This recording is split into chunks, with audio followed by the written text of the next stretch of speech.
compositeur pour le théâtre essentiellement. Et puis il m'est arrivé de travailler pour le cinéma, surtout pour Maurice Barthélémy en fait, qui est un peu le seul réalisateur qui me demande de travailler pour lui. Bon. Et donc avec qui j'ai fait Papa, et plus récemment Patron Normal Activité avec Norman. Mais enfin, moi, ma famille, c'est plutôt le théâtre.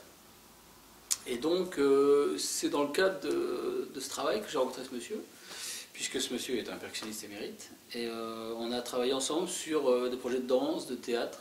On a monté ensemble deux projets théâtraux. Et puis, c'est assez naturellement qu'on en est venu à réfléchir en termes de spectacle par rapport à une école de musique, parce que tout ça est lié. En fait, déjà, nous, on travaille par mini-cycle. On a fait, depuis que je suis arrivé, on a fait un petit cycle déjà sur 3 ans. On a essayé de travailler, que le fil rouge soit la musique et l'image. Donc on a travaillé là-dessus. Et là, on voulait passer à autre chose et essayer d'aborder sous plusieurs formes le travail créatif des élèves, travailler sur l'improvisation, sur des choses comme ça. Et c'est vrai que je me suis dit que partir de zéro, et puis de proposer aux élèves de monter un spectacle de toutes pièces, et depuis de telle façon qu'ils puissent aussi un petit peu s'immerger dans ce spectacle et en faire vraiment partie en tant qu'acteur, sans être véritablement impliqué dans le travail créatif, mais vraiment en étant à l'intérieur du projet. Et je voulais surtout que toute l'école de musique soit concernée, ce qui arrive très très rarement, des plus petits jusqu'aux plus âgés. Et donc je me suis dit, le meilleur moyen, c'est, si on part de zéro, que vous montez quelque chose, c'est d'associer quelqu'un qui pourra vraiment montrer de quelle manière un travail créatif se construit. Et donc j'ai tout de suite pensé à Philippe, qui m'a fait le plaisir d'accepter, malgré le petit budget. Oui, mais alors si on commence à parler des trucs qui fâchent... Donc, qui a tout de suite accepté, voilà, qui était emballé par le projet. Et donc on a tout de suite, voilà, on s'est tout de suite dit, le mieux c'est que Philippe passe plusieurs fois dans l'année, rencontrer les gens, leur expliquer comment ça marche, et puis leur montrer les différentes étapes du projet, là où il en est de ses réflexions, de son travail, de sa façon de construire la musique, et de rencontrer vraiment les élèves, de les voir en vrai, de façon à ce que l'élève ne se pointe pas le 14 juin et voit tout à coup... un machin écrit. On lui donne une partition. Et... Concrètement, comment ça se passe? Donc en fait, je vais visiter un peu, je vais voir ce qui se passe dans à peu près. Je vais essayer d'aller dans tous les ateliers. Et puis ce que je vais essayer de proposer aussi, c'est comme moi j'ai aucune expertise entre guillemets de ce genre de boulot, parce que c'est la première fois que je le fais. Du coup, j'ai pas de méthode. Alors en fait, je vais partager aussi avec les gamins le fait que j'ai pas de méthode et que c'est aussi là où ils en sont et le rapport qu'ils ont à la musique qui va m'inspirer moi. Ce que je fais assez souvent finalement avec des comédiens qui sont musiciens au théâtre. C'est-à-dire qu'ils ont un certain niveau instrumental, qui n'est pas celui des surmédaillés de conservatoire. Et donc ces gens-là ont une approche de l'instrument qui a ses limites, mais avec un engagement qui lui n'a pas de limite finalement. Et je trouve que les gamins c'est un peu pareil. Bon, il y a des gamins qui sont plus ou moins en phase avec leur instrument, mais globalement, s'ils ont envie, c'est ça qu'on sent, quoi. C'est pas forcément des virtuoses, mais c'est des gamins qui sont vraiment appliqués dans ce qu'il faut. Donc ce qui veut dire concrètement que le 14 juin, c'est la date du spectacle, c'est ça? Ouais. Qu'est-ce que les diverses classes vont faire, et surtout qu'est-ce qu'on va voir les spectateurs qui vont venir assister au spectacle? Non, mais de façon, je dirais, générale. Est-ce que il y a une cohérence globale? Est-ce que ce sont des tableaux? Enfin, qu'est-ce qui va être construit finalement durant l'année? C'est moi qui réponds? Je peux te donner un premier élément. Je dirais presque qu'on ne le sait pas encore. Et c'est là où c'est intéressant. Enfin, c'est là où la chose va se construire petit à petit en fonction du niveau des élèves, de leur envie, de leur implication. Et puis tout à coup, on va. Enfin, en même temps, c'est pas la première fois non plus avec Philippe qu'on travaille ensemble, donc on se fait mutuellement confiance. Et petit à petit, la chose va s'écrire un peu naturellement.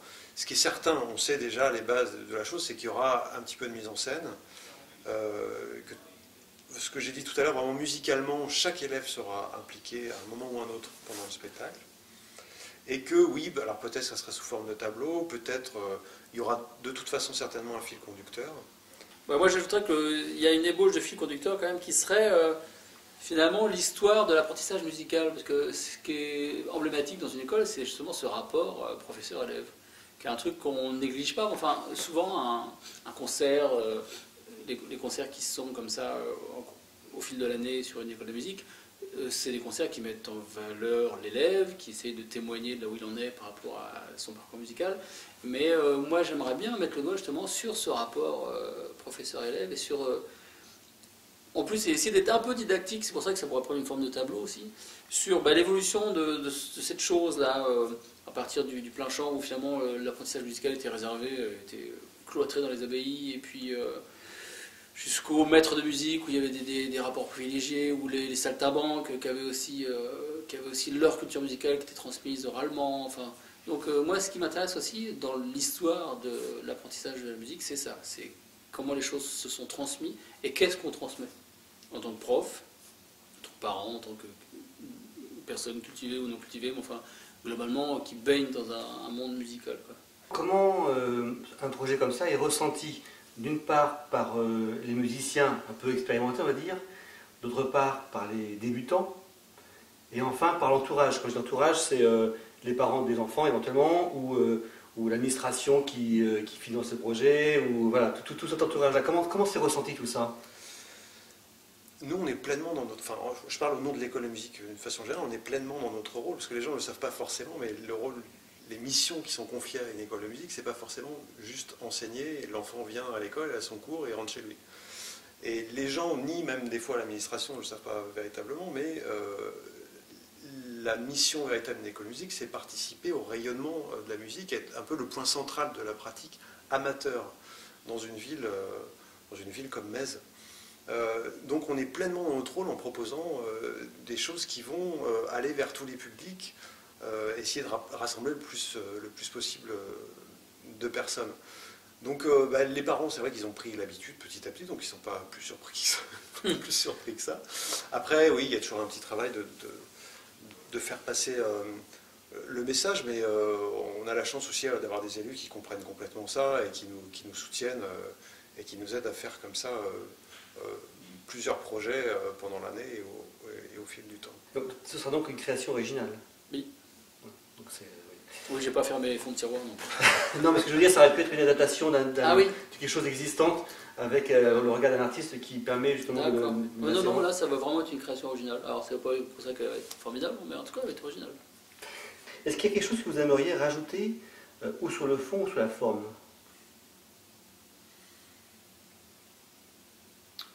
Sur la forme, je dirais que je vais presque parler comme ça me vient. C'est que j'aimerais bien, moi, me faire un petit système de propositions qui ne soit pas totalement écrit et dont l'écriture évolue. C'est-à-dire que je crois que dans mes premières propositions, il y aura, c'est aussi des choses dont on avait parlé, c'est par rapport au plein chant et à l'histoire de la notation musicale, il y aura cette part d'improvisation, mais qui sera cadrée par la partition. C'est-à-dire que moi, j'aimerais bien travailler aussi avec la vraie tessiture de chaque instrumentiste, c'est-à-dire que l'instrumentiste ne soit jamais dans les zones de difficulté, qu'il soit toujours dans des zones où le son lui va, quoi. Des zones de confort, on pourrait dire, mais c'est pas exactement ça, c'est les zones de musique, quoi. Et puis essayer d'associer aussi des ensembles qui vont pas de soi. Oui. Ça, c'est vraiment une idée aussi générale de pouvoir rassembler des choses qui ne se côtoient pas forcément, enfin des ensembles, des musiciens qui ne se côtoient pas forcément au quotidien à l'école de musique.